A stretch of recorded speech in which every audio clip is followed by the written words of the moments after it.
ॐ वसुदेव सुतं देवं कंसचाणूरमर्दनम् देवकी परमानन्दम् कृष्णं वन्दे जगद्गुरुम् मूकं करोति वाचालं पङ्गुं लङ्घयते गिरिं यत्कृपातमहं वन्दे परमानन्दमाधवम् शङ्करं शङ्कराचार्यं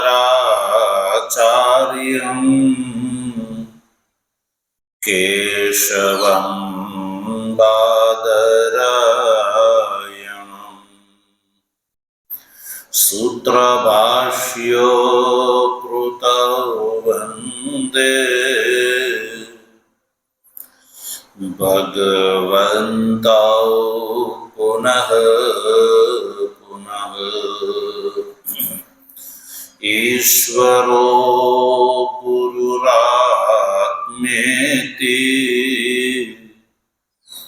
मूर्तिभेद विभागिने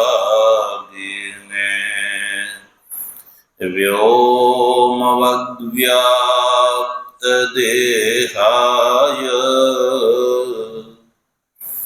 दक्षिणामूर्तये नमः। ॐ शांति शांति शांति।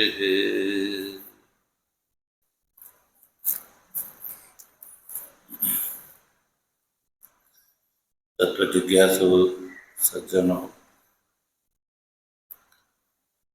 भगवत कृपाथी श्रीमद भगवद गीताना शांकर भाष्य सहित विचार क्रमમાં प्रथम एवं द्वितीय अध्याय ना विचार કર્યા પછી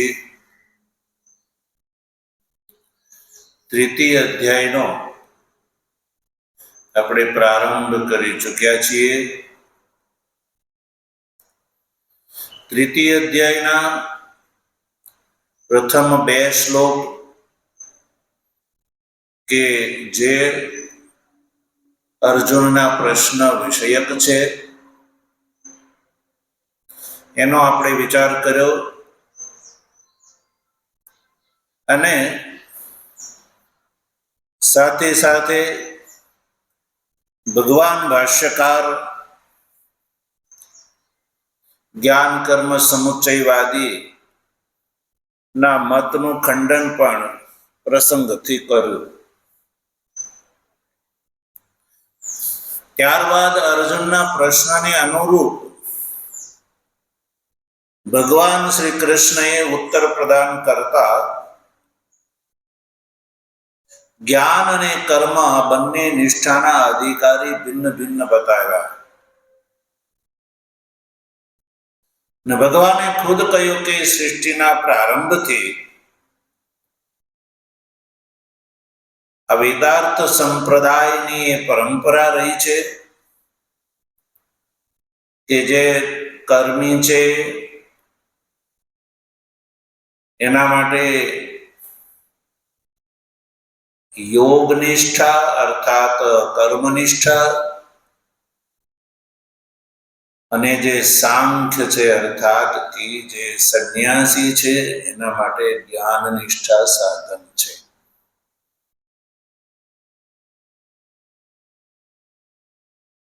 જ્ઞાન યોગેન સાંખ્યાનામ કર્મયોગેન યોગીનામ.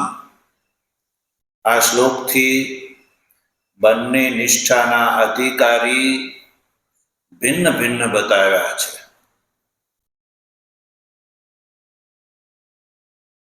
ભગવાનના આ કથનને ધ્યાનમાં રાખીને પુનઃ આ વચનના સંદર્ભમાં જ્ઞાન કર્મ સમુચ્ચયવાદીનું પુનઃ ખંડન કર્યું કે જ્ઞાન અને કર્મ જે છે એક પુરુષાર્થ માટે એક પુરુષ દ્વારા અનુષ્ઠેય સંભવ નથી. ત્યારબાદ તૃતીય શ્લોકનો આપણે વિચાર કરીને ચતુર્થ શ્લોકના અવતરણ ને ગઈકાલે આપણે સમજ્યા હતા.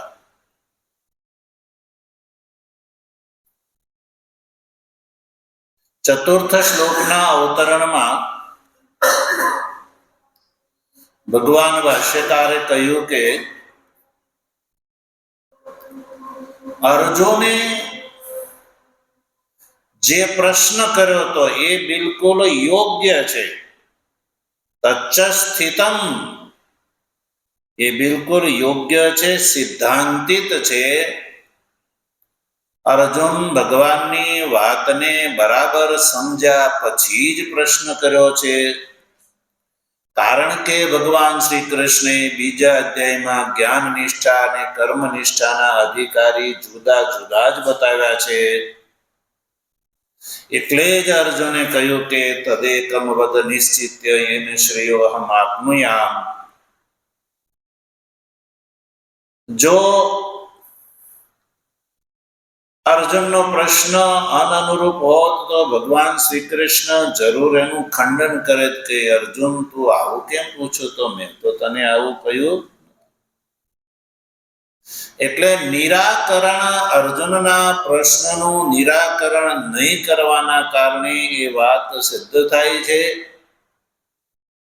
કે અર્જુનના પ્રશ્નથી એ પણ વાત સાબિત થાય છે કે ભગવાન શ્રી કૃષ્ણએ બીજા અધ્યાયમાં જ્ઞાન નિષ્ઠા અને કર્મ નિષ્ઠા એક પુરુષ આશ્રિત નથી અને એક પુરુષાર્થ માટે પણ નથી.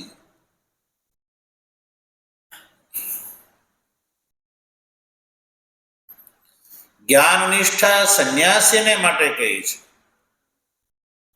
જ્ઞાન નિષ્ઠાયા સંન્યાસીનામ એવ અનુષ્ઠેયત્વ. કારણ કે બંને ભિન્ન પુરુષ અનુષ્ઠેય વચનથી, ભગવાનના કથનથી જ આ વાત પ્રતીત થાય છે. ભગવત એવમ એવ અનુમતમ ઇતિ ગમ્યતે. ભગવાનનું કથન આવું જ છે એ વાત આ તૃતીય શ્લોકના ઉત્તરાર્ધથી પ્રતીત થાય છે. એટલે જ્ઞાન અને કર્મ આ બંનેના અધિકારી જુદા જુદા છે. એટલે બંને એક પુરુષાર્થ માટે એક પુરુષ દ્વારા અનુષ્ઠેય નથી. ત્યારબાદ હવે અર્જુનના મનની અંદર ચાલી રહેલી જે વાત છે એ ભાષ્યકાર અવતરણમાં લખે છે. મામ ચ બંધ કારણે કર્મણિ એવ નિયોજયસેતિ વિષન્ન મનસ અર્જુનમ કર્મ ન આરભેતિ એવં મનવા ન આલક્ષ્ય આહ ભગવાન ન કર્મણા ઇત્યાદિ. અર્જુનના મનમાં એ વાત ચાલી રહી છે કે કર્મ જે છે એ બંધનનું કારણ છે. તો મામ છે એટલે મને, એ ભગવાન તમે જે બંધનનું કારણ છે એવા કર્મની અંદર શા માટે પ્રેરિત કરો છો? જ્યારે જ્ઞાન નિષ્ઠા સાક્ષાત સાધન છે, કર્મ નિષ્ઠા જે છે કર્મો છે એ બંધનનું કારણ છે. અર્જુનના મનમાં આ વાત બેસી જવાના કારણે અર્જુનનું મન જે છે વિષાદથી યુક્ત થઈ જાય છે. એટલે વિષન્ન મનસ એવો અર્જુન કહે છે કે કર્મ ન આરભે, ભગવાન હું કર્મ કરવા માંગતો નથી. કારણ કે તમારા જ કયા પ્રમાણે કર્મ બંધનનું કારણ છે અને જ્ઞાન મોક્ષનું કારણ છે. તો પછી મારે કર્મનું અનુષ્ઠાન શા માટે કરવું જોઈએ? મારે તો મુક્ત થવું છે. તો મોક્ષનું સાધન જે જ્ઞાન યોગ હોય એ જ મારે અનુષ્ઠાન કરે ને, એનો જ આશ્રય લેવાય ને મારે. એટલે અર્જુન છે એ એવું કહે છે કે મારે કર્મનું અનુષ્ઠાન કરવું નથી. તો અર્જુનના આ જે મનોરાજ્યને ધ્યાનમાં રાખીને ભગવાન શ્રી કૃષ્ણ આ ચતુર્થ શ્લોક જે છે એ બતાવે છે.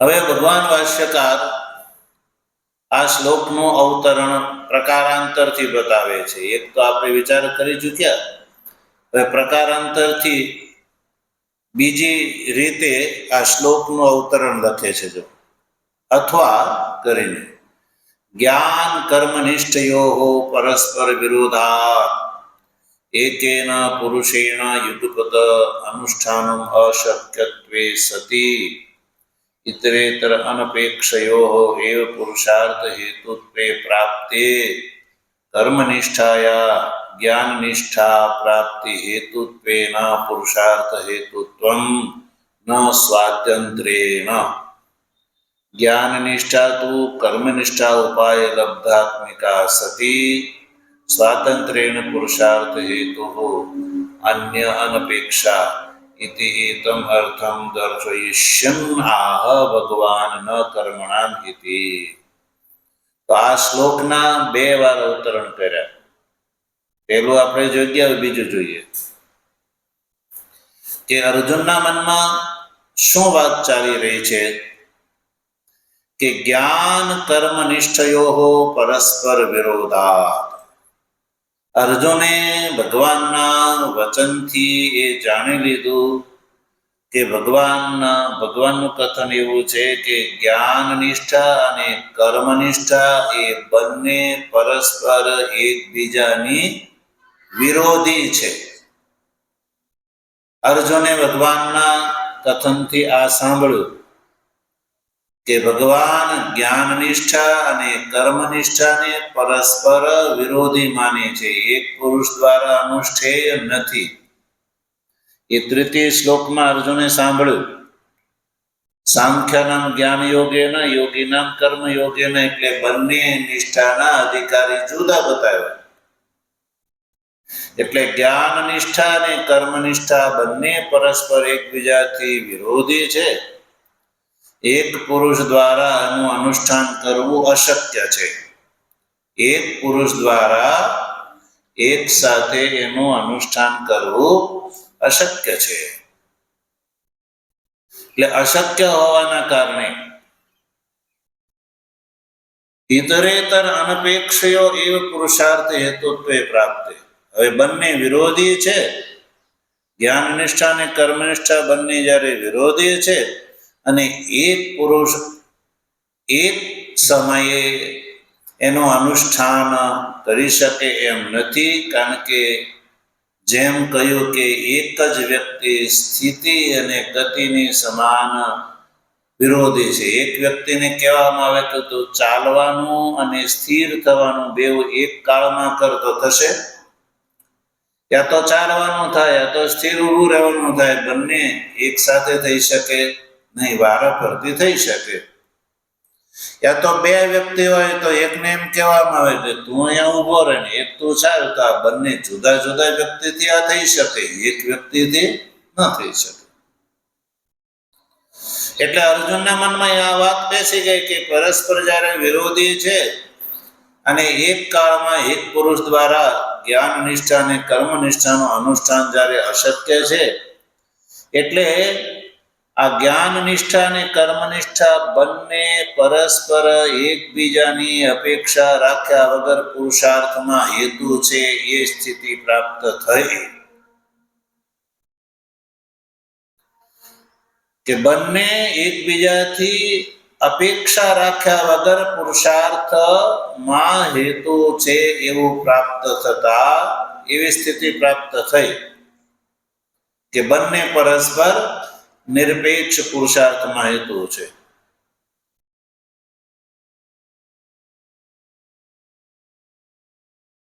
એવું અર્જુનના મનમાં વાત બેસી છે.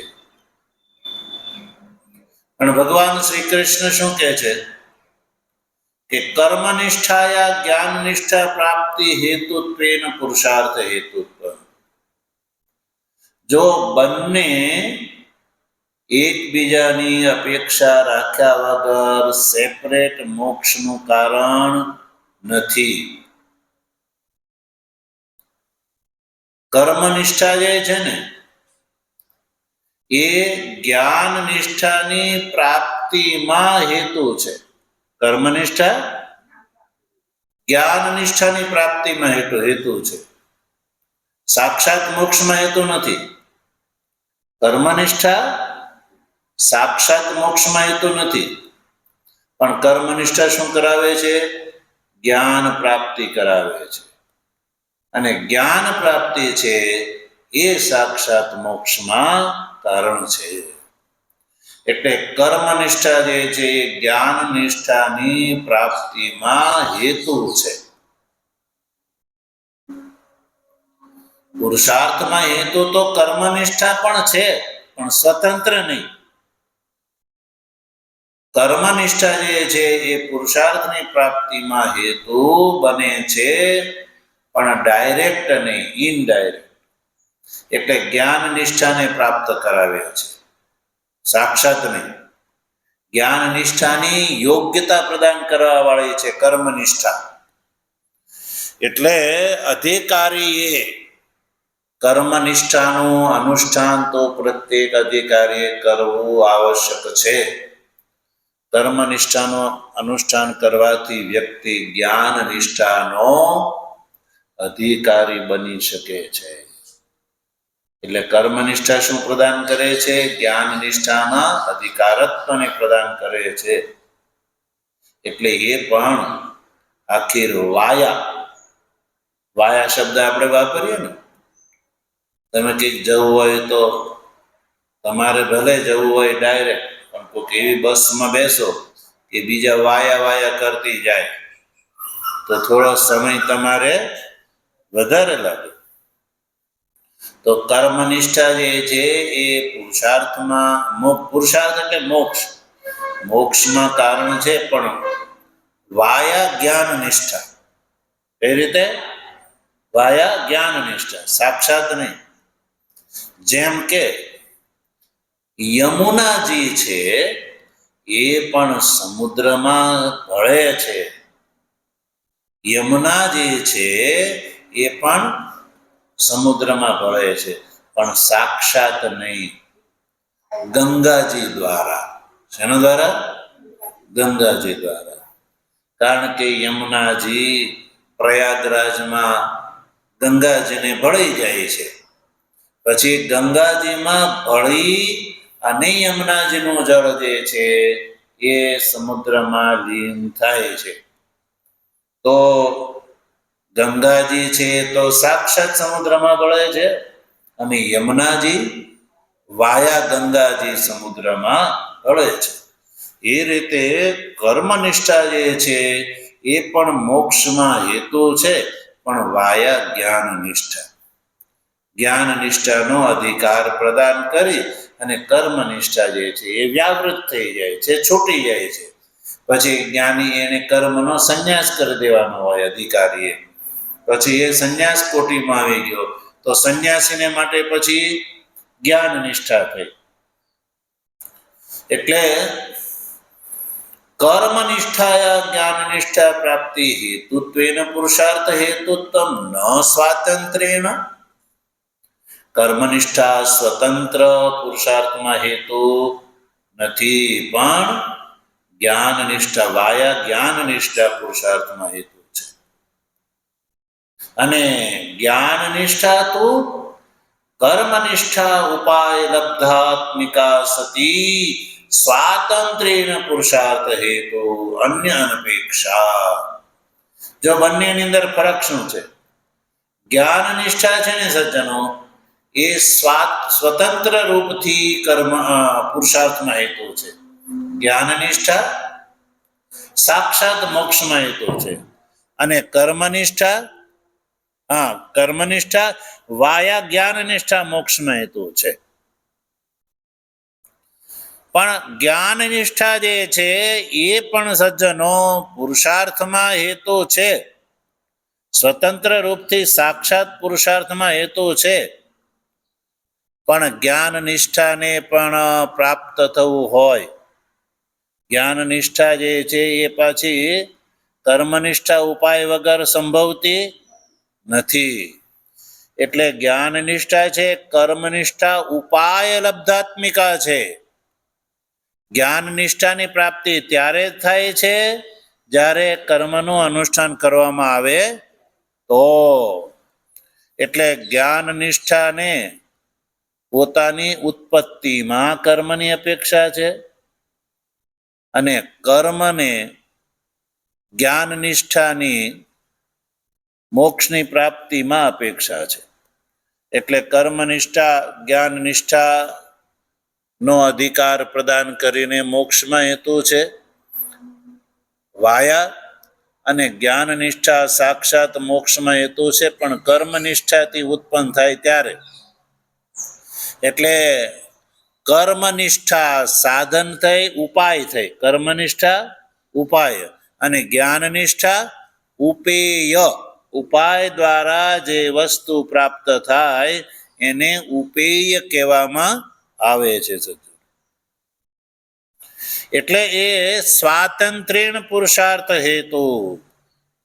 કર્મનિષ્ઠા ન સ્વાતંત્ર્યેણ કિંતુ જ્ઞાન નિષ્ઠા સ્વાતંત્ર્યેણ પુરુષાર્થ હેતુ.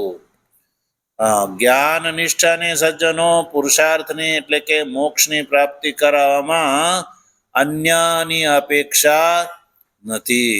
જ્ઞાન નિષ્ઠાને પોતાની ઉત્પત્તિમાં કર્મની જરૂર છે, પણ મોક્ષરૂપ ફળની પ્રાપ્તિ કરાવવામાં એને કર્મની જરૂર નથી સજ્જનો. એ અભિપ્રાય છે. આ અર્થ ભગવાન અર્જુનને બતાવે છે. આવો અર્થ, આ વાત ભગવાન અર્જુનને શા માટે બતાવે છે? એટલે કે અર્જુન એવું સમજી બેઠો છે કે જ્ઞાન નિષ્ઠા અને કર્મનિષ્ઠા પરસ્પર જ્યારે વિરોધી છે અને એક પુરુષ દ્વારા એનું એક સાથે અનુષ્ઠાન કરવું સંભવ નથી. એટલે એમ માને છે કે ઇતરેતર અનપેક્ષ પુરુષાર્થમાં હેતુ છે. એટલે બંનેમાંથી એક કરવાની છે. બંને જુદી જુદી છે, બંને જુદી જુદી રીતે પુરુષાર્થમાં હેતુ છે. એટલે અર્જુન માને છે કે તો પછી બેમાંથી એક જ નું વરણ કરવાનું હોય તો મારે તો જ્ઞાન નિષ્ઠાનું વરણ કરવું છે, કર્મનિષ્ઠાનું અનુષ્ઠાન મારે કરવું. એટલે અર્જુનને એવું મનમાં થયું કે કર્મનિષ્ઠા નિરુપયોગી છે, મોક્ષ માટે નિરુપયોગી માને છે અર્જુનના મનમાં એમ થયું કે જ્ઞાન નિષ્ઠા જ્યારે સાક્ષાત મોક્ષમાં હેતુ છે, કર્મનિષ્ઠા નથી, તો કર્મનિષ્ઠાનું અનુષ્ઠાન મારે શા માટે કરવું જોઈએ? એટલે અર્જુન એવું માની બેસે છે. તો ભગવાન એને સાચી વાત કરે છે. આ શ્લોકમાં કહે છે કે હે અર્જુન, જ્ઞાન નિષ્ઠાનો મનુષ્ય અધિકારી ત્યારે જ થઈ શકે છે જ્યારે એ કર્મનું અનુષ્ઠાન કરે તો. કર્મ દ્વારા ચિત્ત શુદ્ધિ થાય છે અને ચિત્ત શુદ્ધિ થયા પછી જ અધિકારી જ્ઞાન નિષ્ઠાનો અધિકારી બને છે. એટલે અર્જુનના મનમાં રહેલી આ જે ભ્રાંતિને દૂર કરવા માટે ભગવાન શ્રી કૃષ્ણએ આ ચતુર્થ શ્લોક જે છે એ સંભળાયો. તો આપણે આ ચતુર્થ શ્લોકનું ઉચ્ચારણ કરીશું. ન કર્મણામનારંભ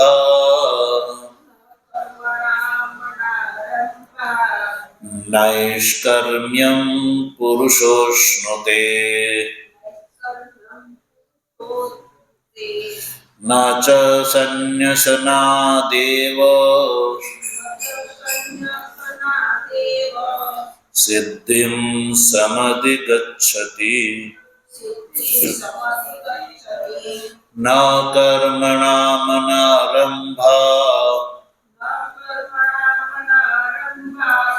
નૈષ્કર્મ્યં પુરુષોશ્નુતે ન ચ સંન્યસનાદેવ સિદ્ધિં સમધિગચ્છતિ સિદ્ધિં સમધિગચ્છતિ. તો ભગવાન શ્રી કૃષ્ણ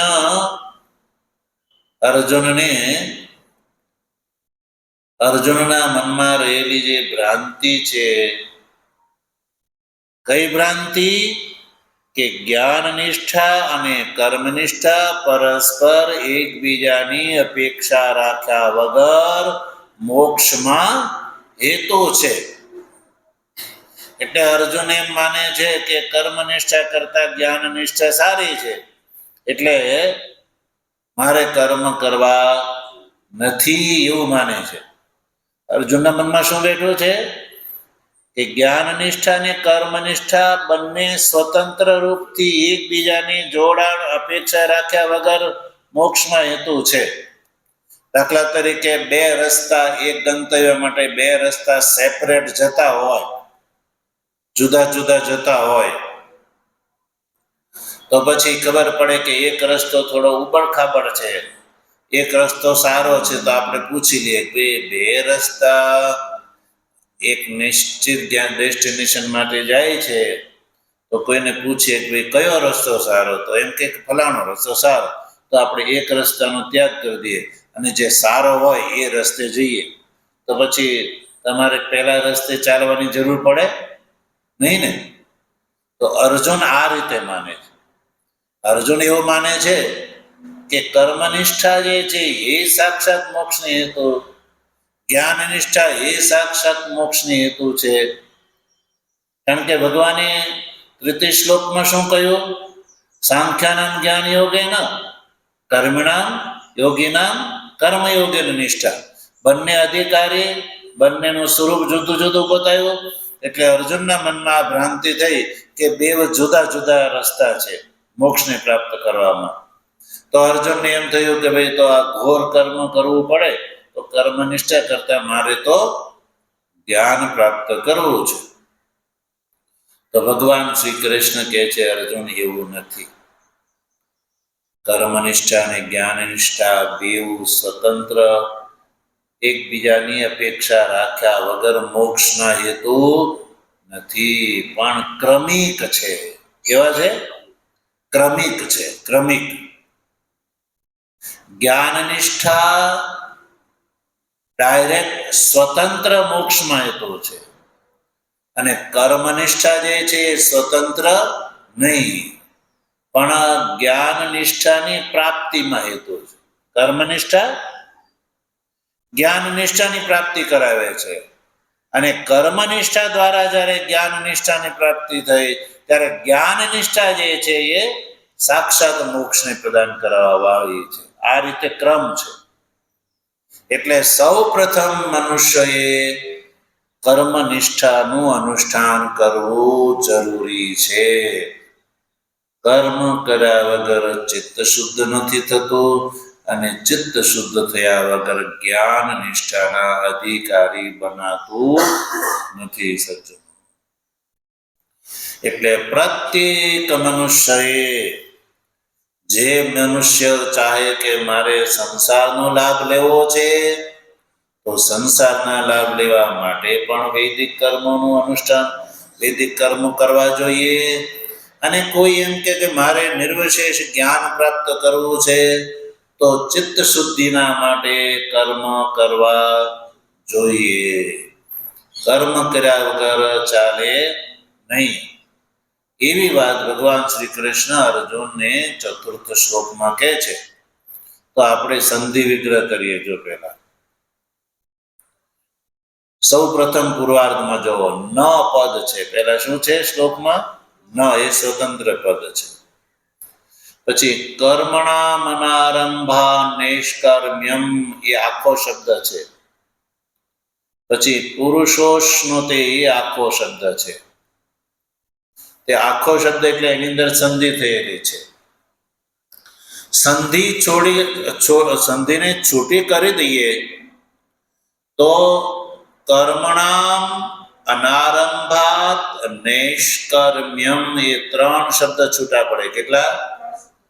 કર્મણામ, અનારંભાત અને નૈષ્કર્મ્યમ. પછી પુરુષોષ્ણુતે, એમાં બે શબ્દ છૂટા પડશે. પુરુષ અને અશ્નુતે. પહેલો શબ્દ પુરુષ અને અશ્નુતે.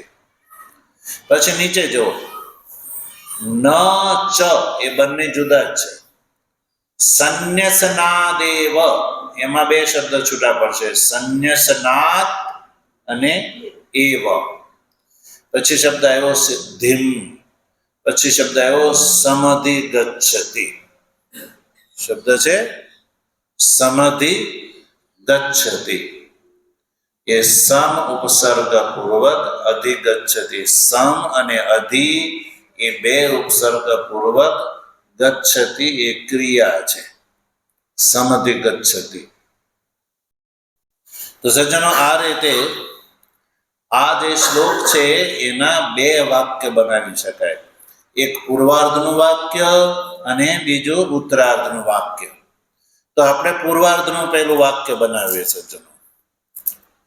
તો ન કર્મણામ અનારંભાત નૈષ્કર્મ્યમ પુરુષોષ્ણુતે, એ શ્લોકમાં આ ક્રમથી પદો આવેલા છે. હવે આપણે આ પદોને વાક્ય ક્રમમાં ગોઠવીએ. તો સજ્જનો, આ શ્લોકમાં અર્જુનને માટે સંબોધનનો પ્રયોગ જોવા મળતો નથી. કેમ? કારણ કે આ પૂર્વના એટલે કે તૃતીય શ્લોકમાં અર્જુનને માટે સંબોધન કર્યું છે. અર્જુનને માટે સંબોધન કર્યું છે. શું સંબોધન છે ત્યાં? અનઘ, તૃતીય શ્લોકમાં. તો એનો અધિકાર અહીંયા આવશે. એનો અધિકાર અહીંયા આવશે. એટલે અહીંયા એમ સમજો, હે અનઘ, હે અનઘ, કર્મણામ અનારંભાત પુરુષ નૈષ્કર્મ્યમ ન અશ્નુતે. આવું વાક્ય બની જાય. બોલો, હે અનઘ, પુરુષ કર્મણામ અનારંભાત નૈષ્કર્મ્યમ ન અશ્નુતે. કે છે કે હે અનઘ, હે નિષ્પાપ અર્જુન, કર્મણામ એટલે કર્મોનો. કર્મણામ એટલે કર્મોનો. કર્મણામ એ ષષ્ઠી વિભક્તિનું બહુવચનનું રૂપ છે. એક કર્મ હોય તો એના માટે કર્મ શબ્દનો પ્રયોગ થાય. બે હોય, ગુજરાતીમાં તો આપણે બે જ વચન આવે, હિન્દીમાં પણ બે જ વચન આવે, એક વચન અને બહુવચન. જ્યારે સંસ્કૃતમાં સજ્જનો ત્રણ વચન આવે, એક વચન, બે વચન અને બહુવચન. તો સંસ્કૃતમાં એક વચનમાં કર્મસ્ય, ષષ્ઠી બહુવચન છે ને, કર્મસ્ય એક વચન. કર્મસ્ય એક કર્મનું એક જ કર્મ કરવાનું તો કર્મસ્ય અનારંભાત એવું થાય. બે કર્મ કરવાનું તો કર્મણોઃ અનારંભાત. અને ઘણા બધા કર્મ હોય તો કર્મણામ અનારંભાત. તો બહુ કર્મ છે. મનુષ્ય માટે એક કર્મ નથી. એક જીવનની અંદર એ તો કેટલા બધા કર્મો જુદા જુદા કરે છે. એટલે કે હે અનગ, આ જે પુરુષ છે, પુરુષ શબ્દથી અહીંયા અધિકારી પુરુષ, કે આ જે પુરુષ છે, કોઈ પણ અધિકારી પુરુષ કર્મનો આરંભ કર્યા વગર, ભગવાન શું કહે છે? કર્મોનો આરંભ કર્યા વગર. આરંભ એટલે અનુષ્ઠાન. એટલે કે હે અર્જુન, કોઈ પણ પુરુષ કર્મોનું અનુષ્ઠાન કર્યા વગર, કર્મોનું અનુષ્ઠાન કર્યા વગર, નૈષ્કર્મ્યને પ્રાપ્ત કરી શકતો નથી. નૈષ્કર્મ એટલે જ્ઞાન યોગ. નૈષ્કર્મનો અર્થ છે જ્ઞાન યોગ. તો અર્થ થયો કે હે અનગ, હે અર્જુન, કોઈ પણ પુરુષ કર્મોનું નિષ્કામ રૂપથી અનુષ્ઠાન કર્યા વગર જ્ઞાન યોગને પ્રાપ્ત કરી શકતો નથી. એટલે કે કર્મોનું નિષ્કામ ભાવથી કર્મ કર્યા વગર કોઈ પુરુષ જે છે એ જ્ઞાન યોગને અધિકારી પ્રાપ્ત કરી શકતો નથી. આ ભગવાનનું વચન અર્જુન માટે પહેલા શ્લોકના પૂર્વાર્ધમાં. એટલે એનાથી એ વાત નક્કી થઈ કે બધાએ પહેલા શું કરવું પડે? કર્મો કરવા પડે. અને એ કર્મ કેવા રૂપથી? બે પ્રકારથી કર્મનો અનુષ્ઠાન થાય. સંસારનો લાભ લેવો હોય તો સકામ ભાવથી, અને મોક્ષ પ્રાપ્ત કરવો હોય તો કર્મો નિષ્કામ ભાવથી કરવા પડે. અને નિષ્કામ ભાવથી કર્મ કરતા કરતા જ્યારે અંતકરણ શુદ્ધ થાય, તો અંતકરણ શુદ્ધ થાય ત્યાં સુધી કર્મ કર્યા જ રાખવા પડે. કપડો મેલો હોય જ્યાં સુધી સાફ ન થાય ત્યાં સુધી ધોકા મારવા પડે. અને સાફ થઈ ગયા પછી ધોકા મારવાની જરૂર પડી અને મારો તો ફાટી જાય. એટલે એની અવધિ હોય. કપડું તમારે મેલ નીકળી જાય ત્યાં સુધી જ ધોવાનું હોય, પછી એને સૂકવી દેવાનું હોય. એમ આપણું અંતકરણ સજ્જનો મેલું છે, તો અંતકરણને ધોવા માટે કર્મ છે. અને કર્મથી અંતકરણ ધોવાઈ જાય, સ્વચ્છ થઈ જાય, પછી એ શુદ્ધ અંતકરણ વાળો જે છે એ જ્ઞાન નિષ્ઠા એને પ્રાપ્ત થાય છે. અન્યથા પ્રાપ્ત થતી નથી. એટલે સૌ પહેલા કહ્યું કે કર્મનું અનુષ્ઠાન કર્યા વગર, નિષ્કામ ભાવથી કર્મનું અનુષ્ઠાન કર્યા વગર, કારણ કે નિષ્કામ ભાવથી અનુષ્ઠાન કરવાથી ચિત્ત શુદ્ધ થાય છે, ને ચિત્ત શુદ્ધ વ્યક્તિ જે છે એ જ જ્ઞાન નિષ્ઠાને પ્રાપ્ત કરી શકે છે. અશુદ્ધ અંતકરણ વાળો ગમે એટલું કરે તો એ જ્ઞાન નિષ્ઠાનો અધિકારી થઈ શકતો નથી. હવે કોઈ એમ કે નહીં, મારે તો એકલો સંન્યાસ લેવો છે, તો કહ્યું નચ સંન્યાસનાદેવ. ઉત્તરાર્ધમાં કહ્યું હે અનગ, સંન્યાસનાદ એવ પુરુષ સિદ્ધિમ ન સમધિગચ્છતિ. આ બીજું વાક્ય છે. બીજું વાક્યનું આપણે ઉચ્ચારણ કરીએ. હે અનગ, બોલો. સંન્યાસનાદ એવ પુરુષ સિદ્ધિમ ન સમધિગચ્છતિ. એટલે કે હે અનગ, કેવલ અંતકરણ શુદ્ધ થયા વગર કોઈ વ્યક્તિ સંન્યાસ ગ્રહણ કરી લે, જ્ઞાન નિષ્ઠા યા સંન્યાસ ગ્રહણ કરી લે, તો એનાથી સિદ્ધિ એટલે મોક્ષ પ્રાપ્ત થઈ શકતો નથી. કર્મનિષ્ઠા પૂર્વકનો જે કર્માનુષ્ઠાન પૂર્વકનો સંન્યાસ છે ને એ જ મોક્ષની પ્રાપ્ત કરાવે છે. કેવલ કર્મનિષ્ઠાનું અનુષ્ઠાન કર્યા વગર અંતકરણ મેલું હોય અને કોઈ સંન્યાસ ગ્રહણ કરી લે તો એ સંન્યાસના ફળને પ્રાપ્ત કરી શકતો નથી. એ વાત ભગવાને આ શ્લોકમાં કહી. અને અર્જુનના મનમાં જે ભ્રાંતિ હતી તે જ્ઞાન નિષ્ઠા અલગ, કર્મનિષ્ઠા અલગ, બે સાક્ષાત મોક્ષના સાધન છે. એટલે બેમાંથી જ્યારે મારે એકનું વર્ણન કરવાનું છે તો હું તો જ્ઞાન નિષ્ઠાનું વર્ણન કરું, કર્મ નિષ્ઠાને હું છોડી દઉં. તો ભગવાન કહે છે કે કર્મનિષ્ઠા છોડવાની નથી. કર્મનિષ્ઠા પૂર્વક જ જ્ઞાન નિષ્ઠાની પ્રાપ્તિ સંભવે છે.